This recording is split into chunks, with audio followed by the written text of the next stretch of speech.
उत्तर प्रदेश के इतिहास में अब तक का सबसे ऐतिहासिक बजट है, जिसमें न केवल वर्तमान का बल्कि भविष्य की, नौजवान की, उद्योग की, इंडस्ट्री की, बिजली की तमाम जो आने वाली चुनौतियां उनका ध्यान रखा गया है।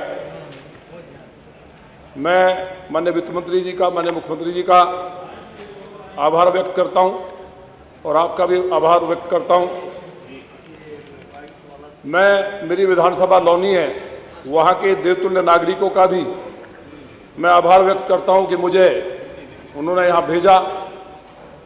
लौनी एक ऐसी विधानसभा है जिसके ऊपर समाजवादी पार्टी के कार्यकाल में जो अपराध और आतंक था, जो माफिया राज था, उसके ऊपर मुझे लगता है हिंदुस्तान में पहली ऐसी विधानसभा है जिसके ऊपर जिला गाजियाबाद मूवी अपराध के ऊपर बनी, जो उत्तर प्रदेश के लिए कलंक की बात थी। आज लौनी में ऐतिहासिक बदलाव हुआ है। अब से पहले वहाँ डकैती, मर्डर, अपहरण, गहरे गहरे गड्ढे, एक भी 12वीं का स्कूल नहीं था। 14 लाख की आबादी में सबसे ज़्यादा पॉपुलेशन डेंसिटी होने के बावजूद 12वीं का स्कूल तक नहीं था। प्राइमरी स्कूल की स्थिति बिल्कुल डैमेज थी। एक छोटी सी CHC थी, कोई दवाई नहीं, उसमें पशु घूमते थे। माननीय योगी जी की सरकार आने के बाद शानदार हॉस्पिटल बना, CHC की क्षमता बढ़ा के 50 बेड का किया गया।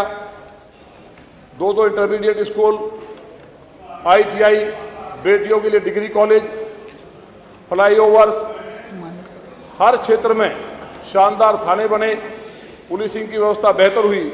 जिस लौनी में 6 बजे के बाद लोग निकलते डरते थे, वहाँ आज रात के 12-12 बजे, 1-1 बजे बेटियां अपने ऑफिस जाती हैं, वहाँ से जॉब से आती हैं। किसी की हैसियत नहीं है माननीय योगी सरकार में कि उंगली उठा दे। हम जब राजनीति में आए, उसके पीछे कारण था सपा की गवर्नमेंट में एक बेटी का बलात्कार कर दिया गया। सारे कोई बोलता नहीं था, टेरर था, दंगे होते थे। एक हमारे यहाँ मुस्लिम समुदाय की आबादी 6 लाख के लगभग है, सारे एक हो गए उस बच्ची के 12 साल के बलात्कार में भी कोई बोला नहीं था। मैं देख रहा था कि सामने हमारे साथी जो विपक्ष के हैं वो कह रहे हैं कि कानून व्यवस्था, मन उनका भी मानता है कि समाजवादी पार्टी की सरकार में गुंडाराज था, अराजकता थी, बिजली आती नहीं थी। बिजली आती थी, शोर मचता था कि बिजली आ गई, और आज बिजली जाती नहीं है, अगर चली जाए तो तब शोर मचता है कि बिजली चलेगी। ये एक ऐतिहासिक परिवर्तन हुआ है। तमाम ट्रांसफार्मर की क्षमता बढ़ने से लेकर के 14 बिजली घर केवल मेरी विधानसभा में लगे।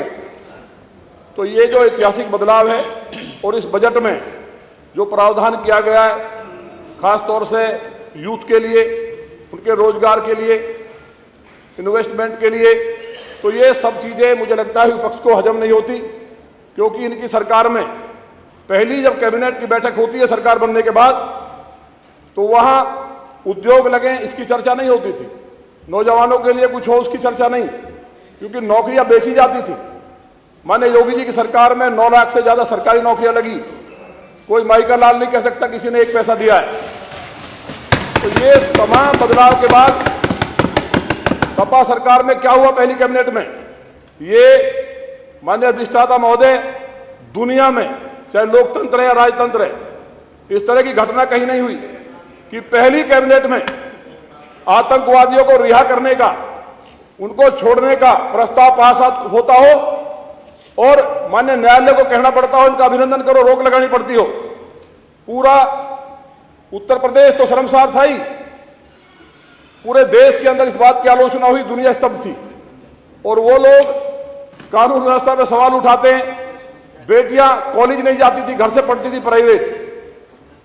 मर्डर, हत्या, डकैती, अपहरण उद्योग चलता था।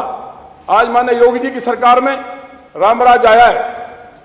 हमारे यहाँ माननीय राजनाथ सिंह जी के आशीर्वाद से पहली नगर पालिका बनी, जहां मेट्रो आई, और उसके बाद तमाम शानदार बस अड्डे से लेकर के तमाम चीजें हुई हैं।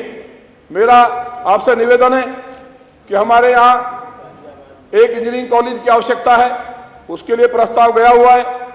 फरुखनगर में हमारा एक गांव पड़ता है, वहाँ एक ब्रिज बनना है, उसके लिए भी लगभग प्रस्ताव गया है, बनने में की स्थिति में है, तो यह माननीय- शीघ्र हो जाए। दिल्ली माननीय सहारनपुर- विधायक जी। दिल्ली सहारनपुर रोड समय हो गया। माननीय का काम विधायक जल्दी जी। शुरू हो जाए। मीरपुर और माननीय बलौदा विधायक धर्मराज के निषाद जी। किसानों का थोड़ा सा इशू है, माननीय विधायक उसका धर्मराज समाधान हो निषाद जाए। जी। और शिरौली गांव में डिग्री कॉलेज, ऐसी तमाम चीजें हैं, ऑक्सी होम और जो हमारा इंप्रेस सोसाइटी आदि है, इनमें गंगा जल सप्लाई के लिए हो प्रस्ताव गया गया है, बैठ उस पर जाइए। भी काम शुरू हो जाए। आपने मुझे बोलने का मौका दिया, आपका बहुत बहुत धन्यवाद। धर्मराज निषाद जी। माननीय अधिष्ठाता महोदय।